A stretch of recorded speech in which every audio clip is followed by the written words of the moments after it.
আসসালামু আলাইকুম। শখের বাগানের পক্ষ থেকে সকলকে আন্তরিক শুভেচ্ছা ও অভিনন্দন। যারা আমার এই ভিডিওটি দেশ ও দেশের বাইরে থেকে দেখছেন, সকলের প্রতি অনুরোধ, ভিডিওটি ভালো লাগলে লাইক কমেন্ট শেয়ার করবেন। আজ আমি যে বনসাইটা নিয়ে আসছি এটা সকলেরই চেনা, অতি পরিচিত একটি গাছ। কারণ কম বেশি এই গাছটি সবার বাড়িতেই আছে লাগানো। তো অনেকেই হয়তো জানেন না এই গাছটা দিয়ে বনসাই করা যায়। যারা যারা বনসাই প্রেমী তারাও কিছু কিছু মানুষ জানে এই গাছ দিয়ে বনসাই করা যায়। এই গাছটি হলো পেয়ারা গাছ। আমি এই পেয়ারা গাছটি দিয়ে একটি বনসাই তৈরি করার জন্য গাছটি সংগ্রহ করেছি।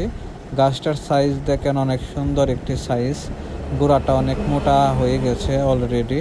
এখন আমি এটার কিছু ডালপালাগুলোকে পোলিং করে দেব। পোলিং করার পর আমি এটা পরিপূর্ণ লোক দিয়ে দেব বনসাইয়ের জন্য। তো বনসাইটা যদি ভালো লাগে অবশ্যই আপনারা কমেন্টে জানাবেন।